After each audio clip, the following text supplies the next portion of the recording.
Hello दोस्तों, Ram Ram.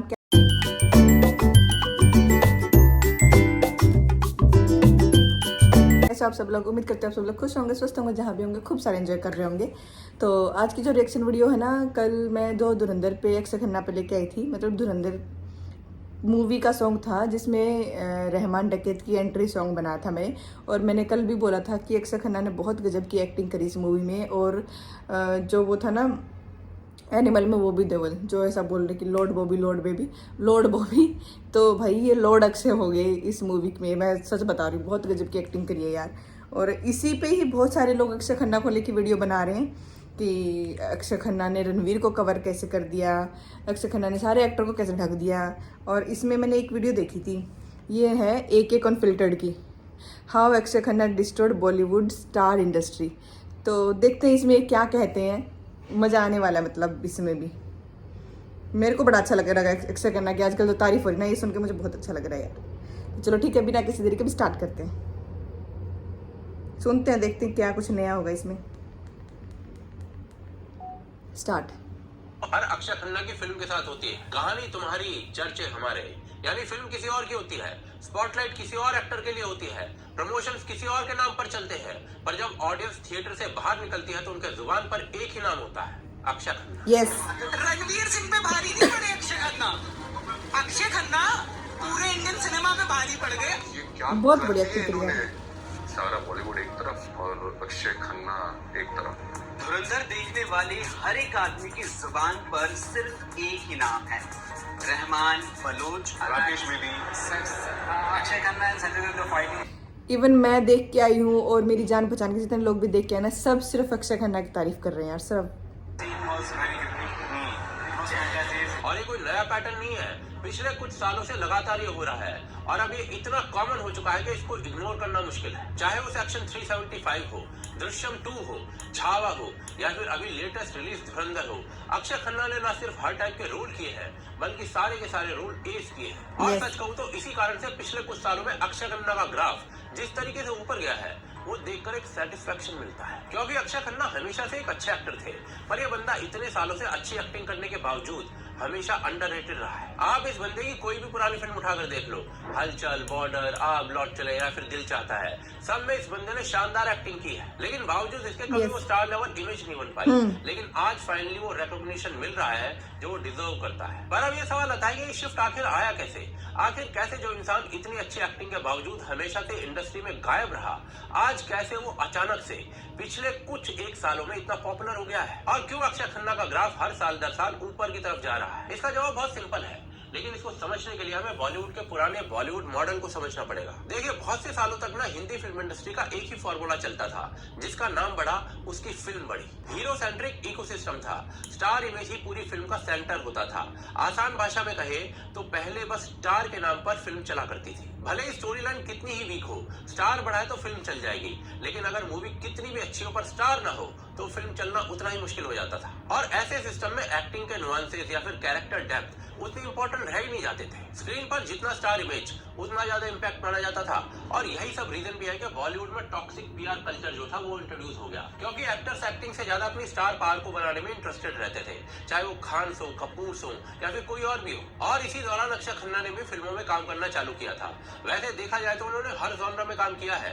Romantic फिल्में जैसे कि ताल हो गई, हंगामा जैसी कॉमेडी फिल्म हो गई, इंटेंस कैरेक्टर हो गए दिल चाहता है जैसे, या फिर वॉर फिल्म हो गई बॉर्डर जैसी। लेकिन उस समय इंडस्ट्री जिस तरीके से डिजाइन थी वो उनके नेचुरल स्ट्रेंथ्स के साथ अलाइन नहीं थी। यानी कि अक्षय खन्ना का काम तो स्ट्रॉन्ग है, लेकिन बावजूद इसके इकोसिस्टम में उनके लिए रेस 3 में बड़ा गजब के लगा था यार अक्षय उनके खन्ना। पास स्टार पावर थी, ना ही कोई बड़ा PR था जो बाकी बॉलीवुड स्टार्स के पास था। और इंडस्ट्री हमेशा सिर्फ ऐसे ही एक्टर्स को आगे रखती थी जो हीरो लाइक इमेज में फिट होते थे, स्टार अपील को जनरेट करते थे और जिनका पर्सोना रियल एक्टिंग से ज्यादा स्क्रीन प्रेजेंस पर बेस्ड होता था। यानी कि अक्षय खन्ना की प्रॉब्लम टैलेंट नहीं था बल्कि टाइमिंग और इकोसिस्टम था। लेकिन फिर 2020 के बाद पूरा लैंडस्केप बदल गया।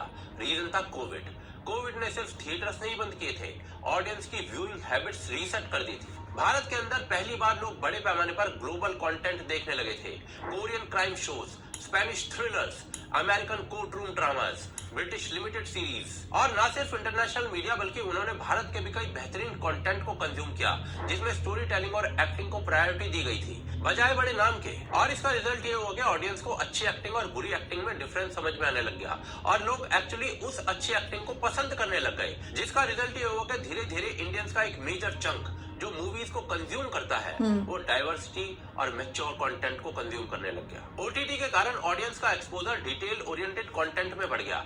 जब कोई व्यूअर एक ही वीकेंड में 6 से 8 घंटे का टाइटली रिटन शो देखता है तो उसकी एक्सपेक्टेशंस नेचुरली मैच्योर हो जाती है और इसीलिए अब बड़े चेहरे से एक्साइटमेंट नहीं होती।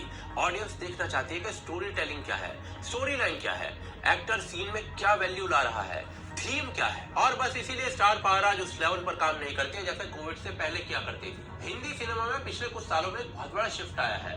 Big star is equal to big hit वाली गारंटी खत्म हो चुकी है और इसके एक दो एग्जांपल नहीं है, ऐसे ढेरों एग्जांपल है। सलमान खान की कई फिल्में जो है वो फ्लॉप रही हैं। अक्षय कुमार की लगातार फिल्म फ्लॉप हुई है। रणबीर कपूर की शमशेरा जैसी फिल्म बहुत बड़ा डिजास्टर साबित हुई है। आमिर खान और अमिताभ बच्चन तक ये फ्लॉप होने का दंश झेल चुके हैं और ये फेलियर किसी एक स्टार की गलती नहीं है, ये प्रूफ है कि ऑडियंस ने अपनी बेसिक डिमांड्स जो है वो बदल दी है। आज लोग टिकट खरीदते समय स्टार नहीं देखते, वो देखते कि फिल्म क्या दे रही है। अगर स्टार देखते होते तो सलमान खान से बड़ा स्टार कौन है? सही बात है। लेकिन बावजूद इसके उनकी कई फिल्में बॉक्स ऑफिस पर इस तरीके से पिटी है जैसे कि किसी बी ग्रेड एक्टर की पिटती है। पर देखिए साथ के साथ मैं ये भी कहना चाहूंगा कि ऐसा नहीं है कि स्टार पावर बिल्कुल जीरो हो चुकी है। स्टार पावर आज भी एग्जिस्ट करती है, कुछ मात्रा में करती है पर करती है और आज भी मास ऑडियंस एग्जिस्ट करती है। लेकिन आप इस बात से डिनाई नहीं कर सकते हो कि जो ऑडियंस डिस्कशन को ड्राइव करती है, YouTube reviewers, social media reactions, word of mouth circuits, early adopters, वो कंपैरेटिवली काफी मैच्योर हो चुके हैं और यही वो ऑडियंस है जो अक्षय खन्ना को हमेशा से चाहिए था।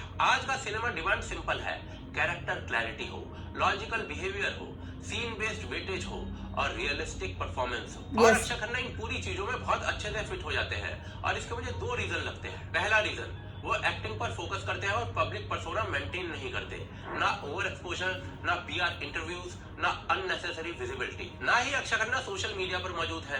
ऑडियंस उनके बारे में जो भी जानती है वो सिर्फ उनके काम के थ्रू जानती है, ना कि किसी क्यूरेटेड इमेज के कारण। और इसमें तो भाई कोई शक ही नहीं है कि बंदा जनरली काफी टैलेंटेड है। अक्षय खन्ना ने अपनी नेचुरल एक्टिंग के नाम पर ही अपना नाम कमाया है। और दूसरा रीजन मुझे लगता है कि अक्षय खन्ना ने कभी सिंपैथी सीकिंग स्ट्रेटजी को यूज ही नहीं किया। बिल्कुल। करियर में मल्टीपल ब्रेक्स आए, कुछ फिल्में नहीं चली, इंडस्ट्री ने उन्हें एक समय पर साइडलाइन कर दिया था। उनके बालों का भी जल्दी उड़ जाना बॉलीवुड के ट्रेडिशनल हीरो इमेज के खिलाफ जाता था और कई एक्टर्स इस रीजन से इनसिक्योरिटी डेवलप करते हैं, हैवी पीआर करते हैं या इमेज बचाने के लिए पब्लिक नैरेटिव को पुश करते हैं। लेकिन अक्षय खन्ना ने इस पर्सनल चैलेंज पर भी कभी विक्टिम कार्ड नहीं खेला, बल्कि अपने एक्टिंग स्किल्स पर और ज्यादा काम किया। वो क्वाइटली काम करते रहे, रोल्स चुनते रहे और परफॉर्मेंसेस पर फोकस बनाए रखा। और ये सारा डिटैच्ड बिहेवियर ऑडियंस के लिए एक अलग तरीके के रिस्पेक्ट को बिल्ड करता है, क्योंकि लोग नेचुरली एक्टर्स को ट्रस्टवर्दी मानते हैं और ऑटोमेटिकली कनेक्शन बिल्ड करने की कोशिश करते हैं। और इसी वजह से ये कहना गलत नहीं होगा कि अक्षय खन्ना की आज एक ऐसी पर्सनैलिटी है